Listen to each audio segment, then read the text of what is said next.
O batismo infantil e o limbo, capítulo 3, versículo 1, o quarto ponto. Bom, vamos tentar entender por que uma doutrina que ela parece assim até pequena para alguns consideram o batismo infantil até, vamos dizer, necessário ou desnecessário, que praticamente insignificante, alguns consideram assim, tá bom? Mas por que no caso a Igreja Católica e a Igreja Reformada, por que eles começaram, no caso a Igreja Católica, por que ela começou com o batismo infantil? Qual era o argumento? E por que matar quem não aceitava essa doutrina? Em 254 da era cristã, ou seja, mais de 220 anos depois da morte de Jesus, a igreja jamais havia defendido ou praticado o batismo infantil. Todos os escritos dos pais da igreja afirmavam que o batismo em águas só deve ser aplicado após arrependimento e confissão. O batismo, ele representa essa confissão, né? Então, todos os documentos que nós temos da igreja até esse período, ele sempre fala para batizar, né, aqueles que confessam. Relata muitas histórias de batismo, por exemplo, o Didaquê relata, mas ele nunca relata o batismo de uma criança. Apenas os adultos eram batizados. Didaquê é uma obra cristã antes desse período, esse ano 254, que vai ser um ano-chave para a história do batismo infantil. Em 254, o bispo da Igreja de Roma, Estevão, que é chamado pela Igreja Católica de Papa, como Estevão I, deu início ao batismo infantil. As igrejas da Ásia e da África debateram e acabaram por excluir Estevão, e este também excluiu as igrejas da Ásia. Então, por exemplo, essa história é importante, ela faz parte da história também dos batistas. Tem um livro, né, a história dos batistas, que conta também esse momento dessa divisão doutrinária.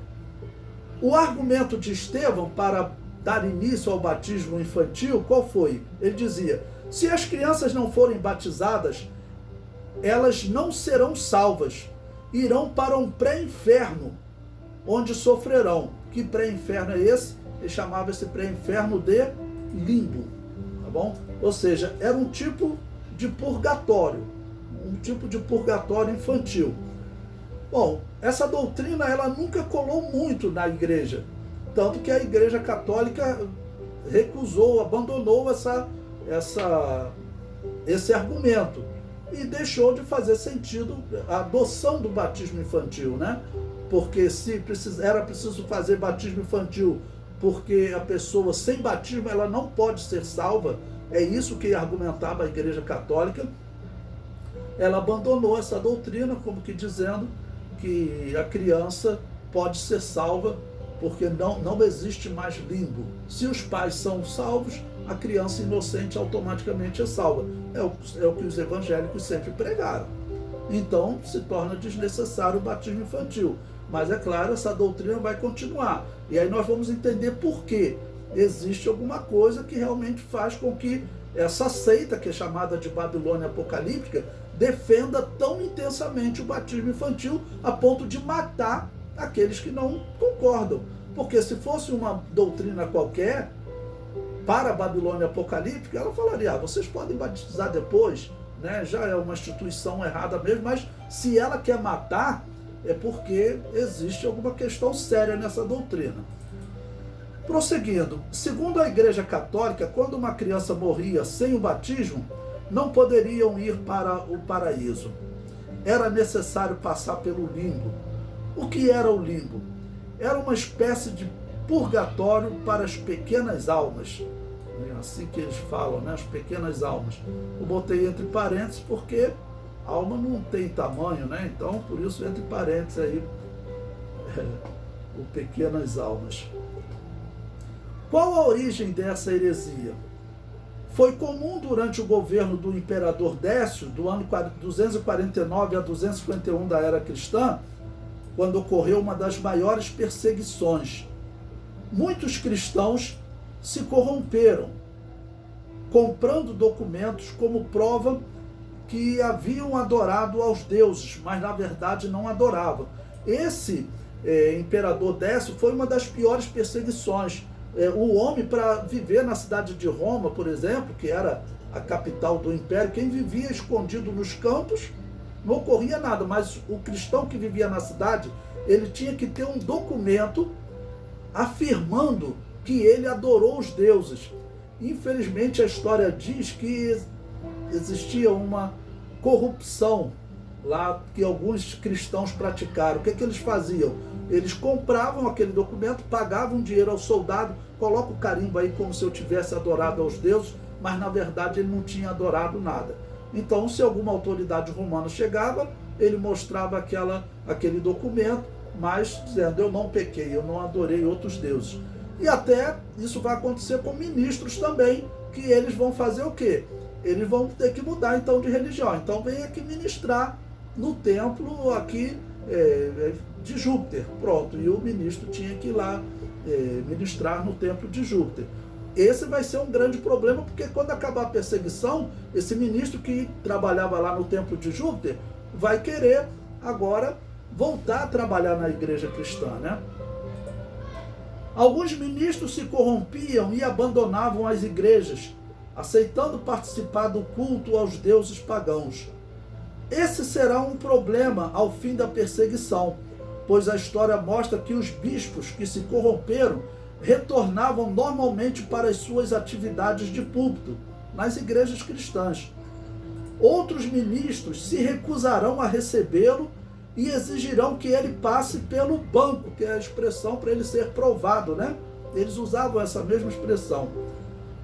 Fosse provado, rebatizado e depois retomasse o bispado, porque ele dizia, ele se tornou espírita.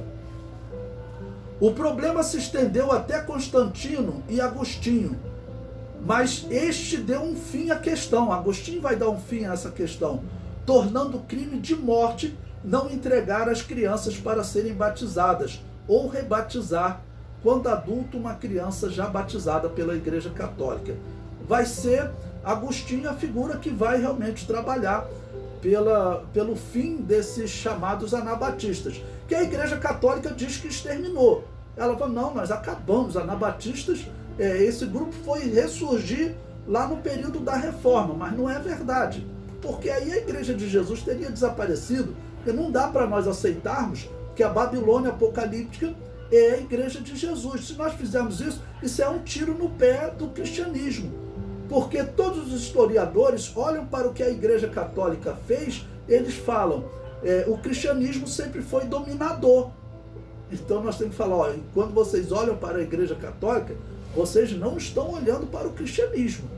Havia um grupo que era perseguido pela Igreja Católica, que eles chamavam de anabatistas, que serão perseguidos, olha, do ano 400 até o ano 1700, eu vou botar até o ano 1800. Eles serão perseguidos e será crime ser cristão nesse período. A perseguição vai ser muito grande. Os cristãos não podiam viver na cidade. O exemplo de Anne Frank foi uma que foi descoberta na cidade.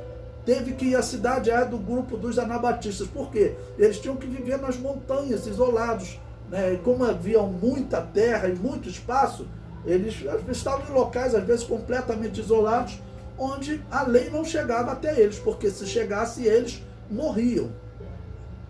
Esse período pode ser até o período que Jesus profetizou, dizendo que ele tinha que fazer a obra do Pai, porque chegaria um momento de noite, quando o evangelho não poderia ser pregado. Esse período, do ano 400 até o ano 1800, o evangelho não pôde ser pregado. Esse grupo anabatista não podia pregar o evangelho, eles não podiam batizar livremente. Prosseguindo, logo após o bispo Estevão, surgiu um primeiro escrito defendendo o batismo infantil. Recentemente, a Igreja Católica afirmou não existir mais o limbo. Eles desistiram da doutrina. Eu coloquei aí o link para vocês. Vaticano decreta o fim do limbo para não batizados. Então, eles abandonaram essa doutrina. Publicaram o documento A Esperança de Salvação para Bebês que Morrem sem Ser Batizado. Você pode escrever esse texto na internet ou copiar, né? Aí escrever esse texto, você vai encontrar esse documento do Papa para você poder ler, porque foi agora no ano 2007, tá bom, que encerrou essa doutrina. Esse documento defende que as crianças, ao morrerem, vão direto para o céu, porque são inocentes, seus pais santificam eles. Diante da mudança, deveria a Igreja Católica abandonar o batismo infantil, visto que ele foi adotado com o argumento de que as crianças perderiam a salvação se não fossem batizadas. Bom, então, como eu havia falado, essa doutrina, ela parece uma doutrina pequena, né? Porém, é interessante nós observarmos, ela não pode ser uma doutrina pequena, senão não geraria tanta perseguição à igreja cristã.